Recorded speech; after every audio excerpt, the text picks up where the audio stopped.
আকাশে শোনা যাচ্ছে ফেরেশতাদের শব্দ। এবার নাসার বিজ্ঞানীরা নিজেদের অজান্তেই আবিষ্কার করলো আসমানে থাকা ফেরেশতাদের জিকিরের ধ্বনি। নাসার একটি গবেষণায় উঠে আসে মহাশূন্যকে নিঃশব্দ ভাবা হলেও আসলে সেখানে প্রতিনিয়ত শব্দ হচ্ছে। গবেষকরা সেই শব্দ শুনে বলছেন যেন বিলিয়ন বিলিয়ন মানুষ একসাথে গান গাইছেন। কিন্তু 1400 বছর আগে শবে মিরাজের রাতে রাসূলুল্লাহ সাল্লাল্লাহু আলাইহি ওয়াসাল্লাম বলেছিলেন মহাকাশে প্রতিনিয়ত ফেরেশতারা জিকির করছে। তবে কি বিজ্ঞানীরা এবার রেকর্ড করলো ফেরেশতাদের জিকিরের ধ্বনি? হযরত আবু যর রাদিয়াল্লাহু তাআলা আনহু বলেন রাসূলুল্লাহ সাল্লাল্লাহু আলাইহি ওয়াসাল্লাম যখন মিরাজ থেকে ফিরে আসলেন তখন তাকে প্রশ্ন করা হয়, আপনি আকাশে কি দেখেছেন বা কি শুনেছেন? উত্তরে রাসূলুল্লাহ সাল্লাল্লাহু আলাইহি ওয়াসাল্লাম বলেন, আমি যা দেখেছি তোমরা তা দেখো না, আর আমি যা শুনেছি তোমরা তা শোনো না। আকাশে প্রচন্ড কাঁপুনির শব্দ হচ্ছে, আর তা হওয়ার কারণ আছে। আকাশে 4 আঙ্গুল পরিমাণ জায়গা খালি নেই, সবখানেই ফেরেশতারা সিজদায় আছেন আর আল্লাহ তাআলার জিকির করছেন। রাসূলুল্লাহ সাল্লাল্লাহু আলাইহি ওয়াসাল্লাম হাদিসটিতে প্রচন্ড ঝাঁকুনির মতো শব্দ হচ্ছে বলে। আগে বিজ্ঞানীদের ধারণা ছিল মহাকাশ যেহেতু বায়ুশূন্য স্থান, সেখানে শব্দ হওয়া সম্ভব নয়। কিন্তু মহাকাশ গবেষণা কেন্দ্র নাসার একাধিক গবেষণায় বর্তমান সময়ে এটা প্রমাণিত হয়েছে যে মহাকাশে শব্দ হচ্ছে।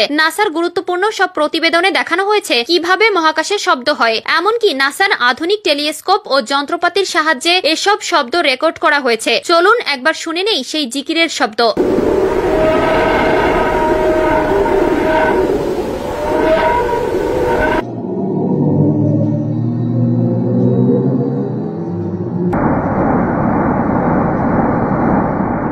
নাসার গবেষক ও বিজ্ঞানীরা বলছেন আকাশে ছড়িয়ে ছিটিয়ে থাকা বিভিন্ন কণা বা নক্ষত্রের রেডিয়েশনের কারণে এ কম্পন বা ভাইব্রেশনের সৃষ্টি হয়, আর এ কারণেই শব্দের উৎপত্তি। শব্দগুলো ইলেকট্রোম্যাগনেটিক ওয়েভ আকারে থাকে, পরে সেগুলোকে শব্দ তরঙ্গে রূপান্তর করা হয়। একটু খেয়াল করলে দেখা যাবে যে রাসূলুল্লাহ সাল্লাল্লাহু আলাইহি ওয়াসাল্লাম 1400 বছর আগেই বলেছিলেন যে আকাশে কাঁপুনির শব্দ হয়। নাসা বর্তমানে বলছে শব্দ মূলত কাঁপুনির কারণেই হয়। এমনকি গবেষণার সাথে যুক্ত একজন গবেষক বলেন এই শব্দ শুনে মনে হচ্ছিল যেন বিলিয়ন বিলিয়ন মানুষ একসাথে জিকির করছে। অথচ হযরত মুহাম্মদ সাল্লাল্লাহু আলাইহি ওয়াসাল্লাম 1400 বছর আগেই বলেছেন যে ফেরেশতারা একসাথে আল্লাহর জিকির করছেন। আমেরিকার মহাকাশ গবেষণা সংস্থা নাসা এমন শব্দ আবিষ্কার করেছে ঠিকই, কিন্তু তারা এর পেছনে বিভিন্ন কারণ বর্ণনা করছেন।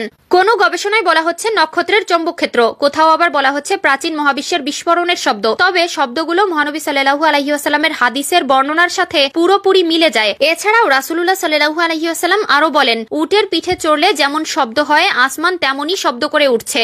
আর এই শব্দ তার জন্য ঠিক আছে, কারণ তাতে 4 আঙ্গুল পরিমাণ জায়গা এমন নেই যেখানে কোনো ফেরেশতা নিজের মাথা আল্লাহর জন্য সেজদার নিমিত্তে অবনত করেনি। আল্লাহর কসম, আমি আল্লাহর বরত্ব ও প্রতিশোধ গ্রহণ যেরূপ জানি, তোমরা যদি সেরূপ জানতে অবশ্যই তার শাসনের ভয়ে কম হাসতে এবং অনেক বেশি কাঁদতে, আর অধিক ভয়ের কারণে নারীদের নিয়ে বিছানায় আরাম করতে পারতে না, বরং উচ্চস্বরে আল্লাহর কাছে পানাহা চাইতে চাইতে টিলায় গিয়ে উঠতে। মহান আল্লাহ তাআলা আমাদের সকলকে প্রিয় নবীর সুন্নতের উপর চলার তৌফিক দান করুক, আমিন।